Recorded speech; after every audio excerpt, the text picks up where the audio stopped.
Ce soir, mercredi 8 août, se perspective. Audience générale et 130e Convention suprême des Chevaliers de Colomb.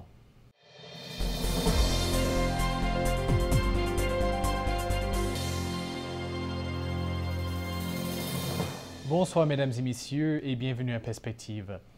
Benoît XVI a interrompu ses vacances estivales pour la traditionnelle audience générale tenue aujourd'hui dans la cour intérieure de Castel Gandolfo. Le pape a poursuivi sa catéchèse sur la prière et est revenu tout particulièrement sur la figure de Saint Dominique de Guzman, fondateur de l'Ordre des prêcheurs, dont l'Église célèbre sa fête aujourd'hui. Saint Dominique a vécu au XIIIe siècle, à l'époque où l'Église était riche en biens matériels. En réaction à cette situation, des groupes hérétiques attiraient un grand nombre de personnes par la simplicité de vie et la pauvreté volontaire. C'est dans ce contexte que Saint Dominique a su rejoindre les hérétiques par une vie chrétienne radicale. Il a vécu d'une façon très simple et a prêché l'Évangile avec compassion. En commençant par 5 femmes, Saint Dominique a commencé un mouvement qui allait devenir plus tard l'Ordre des prêcheurs, les Dominicains. Selon Benoît XVI, Saint Dominique fut un modèle d'intégration entre la vie apostolique et la vie de prière, puisque c'est par la prière que ses œuvres étaient rendues plus fécondes. Le pape a insisté que la prière est au cœur de la vie chrétienne. Elle aide non seulement à grandir dans la foi, mais à partager le rayonnement de la présence de Dieu. Comme nous montre Saint Dominique, la prière est un acte du corps. Elle est accompagnée de gestes physiques qui aident toute la personne à entrer en relation avec Dieu. Au terme de son audience générale, le pape a souhaité que, lors du temps des vacances, nous soyons guidés de plus en plus par l'Esprit Saint pour approfondir notre communion avec Dieu. La 130e Convention suprême des Chevaliers de Colomb est en cours actuellement à Anaheim, en Californie. Hier a eu lieu le Dîner des États, événement qui rassemble des représentants de différents États pour un banquet célébrant la diversité des membres des Chevaliers de Colomb. Pour souligner cette diversité, les drapeaux des différentes nations étaient portés en procession dans la grande salle. C'était le cardinal Timothy Dolan, archevêque de New York, qui a présenté l'adresse pour la soirée. Le cardinal Dolan a choisi le mariage comme thème pour son discours. Il a évoqué le fait que le mariage est un reflet de l'amour de Dieu pour l'humanité, puisque c'est un amour fidèle et fécond. Il a insisté que le mariage est l'institution centrale pour bâtir une civilisation de l'amour. Le cardinal Dolan a enfin encouragé les couples qui vivent des tensions au sein de la famille, leur assurant que Dieu est toujours présent pour les supporter dans leurs difficultés. Et ce matin a été célébrée la messe pour les délégués rassemblés par la Convention suprême. Plusieurs évêques et prêtres étaient présents pour concélébrer à l'Eucharistie. C'est le cardinal Thomas Collins, archevêque de Toronto, qui a prêché à la messe. S'appuyant sur l'exemple de Saint Dominique, Monseigneur Collins a montré comment Dominique a cherché à évangéliser les hommes et les femmes de son temps au XIIIe siècle. Il a expliqué les 3 clés nécessaires à l'évangélisation: prière, exemple personnel et recherche pour communiquer l'Évangile dans les mots de nos contemporains. Le cardinal Collins a souligné l'importance d'écouter et de comprendre les désirs de nos contemporains, invitant aujourd'hui les chevaliers de Colomb et nous tous à faire le même. Plusieurs évêques du Canada sont à Anaheim pour la Convention suprême des Chevaliers de Colomb. Hier, lors de notre diffusion de cette convention, le père Thomas Rosica a pu parler avec Monseigneur Gérard de Cyprien Lacroix, archevêque de Québec, qui explique pourquoi les Chevaliers de Colomb est un ordre laïque important dans l'Église d'aujourd'hui. Nous avons le privilège, la joie d'avoir avec nous maintenant Monseigneur Gérard Lacroix, l'archevêque de Québec, puis le primat de l'Église au Canada. Et c'est votre première visite à un congrès comme ça, n'est-ce pas? Non, j'étais l'an passé à Denver, mais c'est ma première visite en Californie. Alors, qu'est-ce que vous pensez de tout cet événement et puis cette expérience que vous venez de vivre avec le Chevalier suprême? Bien, écoutez, ce qui est extraordinaire avec les Chevaliers de Colomb, c'est que c'est une organisation spécialement de laïcs et d'hommes. Et on n'en a pas beaucoup dans l'Église. Avec cette vigueur, ce don de soi à longueur d'année. Moi, c'est ce que j'apprécie beaucoup. Et ici, ça nous permet de rencontrer des chevaliers de partout dans le monde, de la Pologne, les Philippines, le Mexique, le Canada, les États-Unis. Alors, c'est vraiment une rencontre internationale de frères chevaliers qui sont au service de l'humanité et de l'Église. Moi, c'est une expérience d'Église exceptionnelle. Vous avez une perspective assez unique parce que vous êtes archevêque de Québec, mais vous avez une expérience internationale des États-Unis, l'Amérique du Sud.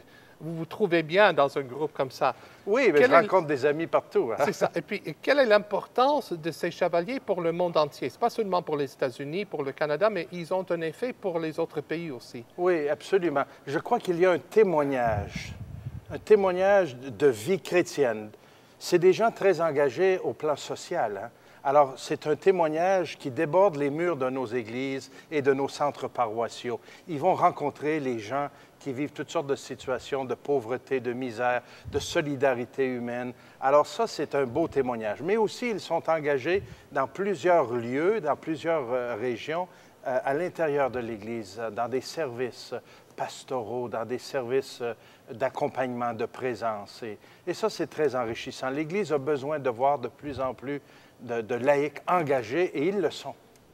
Les Chevaliers de Colomb sont engagés dans plusieurs domaines de la société, notamment en faveur de la défense de la dignité humaine. Monseigneur Noël Simard, évêque de Valleyfield, nous explique pourquoi ce travail des chevaliers est si important.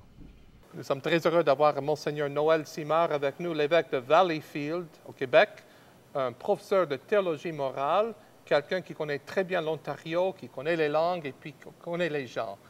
Qu'est-ce que ça vous a dit aujourd'hui, ce congrès et puis ces premiers moments?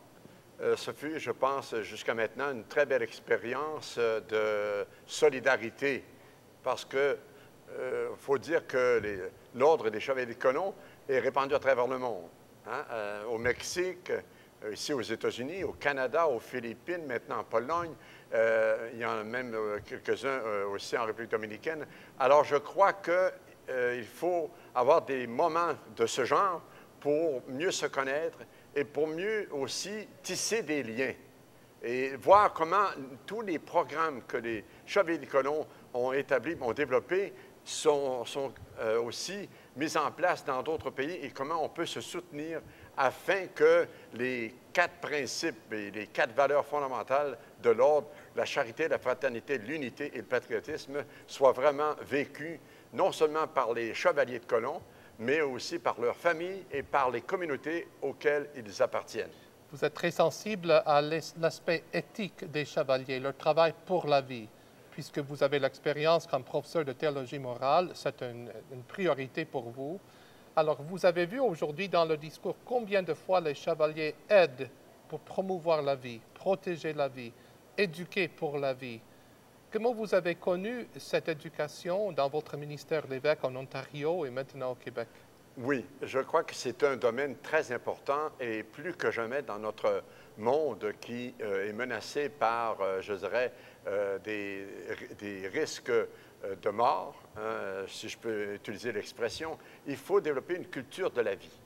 Et cette vie doit être promue, préservée, défendue, aimée.